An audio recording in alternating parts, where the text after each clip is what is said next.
Hello my dear friends, welcome back to my channel shiny Shannu vlogs. ఈరోజు video ఏంటంటే meal maker టమాటా curry ఎలా చేద్దామో చూద్దాం.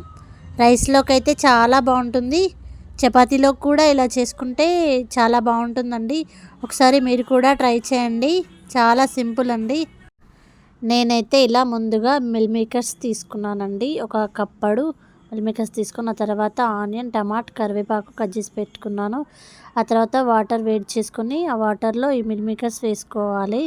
కొద్దిసేపు అలా వేడి నీళ్ళల్లో ఉంచుకోవాలి. ఒక 10 మినిట్స్ అలా నానబెట్టుకోవాలి. అలా నానబెట్టుకున్న తర్వాతకి మనం ఒక స్టవ్ వెలిగించి ప్యాన్ పెట్టి తగినంత ఆయిల్ వేసుకోవాలి. ఆ తర్వాత మిల్ మేకర్స్ అన్నీ వాటర్లో ఉంచి తీసి ఇందులో వేసుకోవాలి. ఇలా వాటర్ మొత్తం తీసేసి వేసుకోవాలి.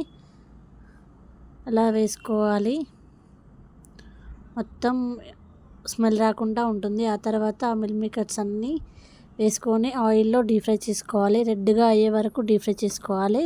ఒక 10-22 మినిట్స్ మొత్తం ఆయిల్ అంతా ఇనికేస్తుందండి. అలా చూసారా, అలా రెడ్గా డీప్ ఫ్రై అయ్యాక మళ్ళీ ప్యాన్ పెట్టి తగినంత ఆయిల్ వేసుకొని జీలకర్ర, ఆవాలు, ఆనియన్ వేసుకొని రెడ్గా అయ్యే వరకు డీప్ ఫ్రై చేసుకోవాలి.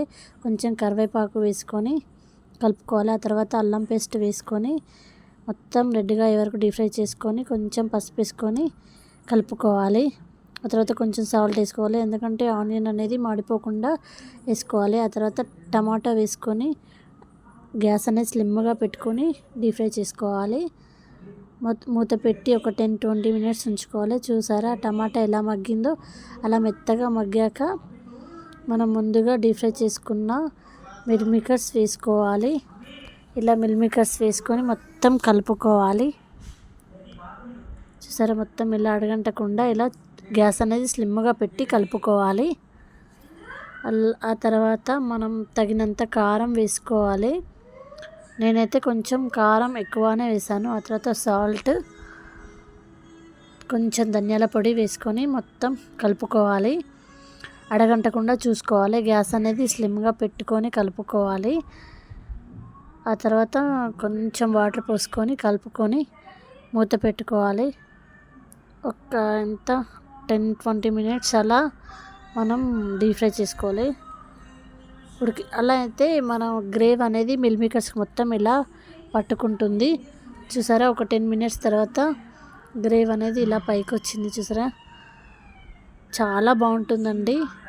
మీరు కూడా ఒకసారి ట్రై చేయండి. రైస్లోకి అయితే చాలా బాగుంటుంది. మనం సేమ్ ఇలా చేసుకుంటే మిల్ మేకర్స్ అనేవి ఆయిల్లో డీప్ ఫ్రై చేసుకున్నాం అనుకో, మిల్ మేకర్స్ అనేవి విరిగిపోవు అన్నమాట. ఇలా మిల్ మేకర్స్ అలానే ఉంటాయి. అంతే అండి, చాలా అంటే చాలా సింపుల్, చాలా బాగుంటుంది. మీరు కూడా కావాలంటే ఒకసారి ట్రై చేసి చూడండి, చాలా బాగుంటుంది. అంతే అండి. Please do watch my channel, please subscribe. Bye friends.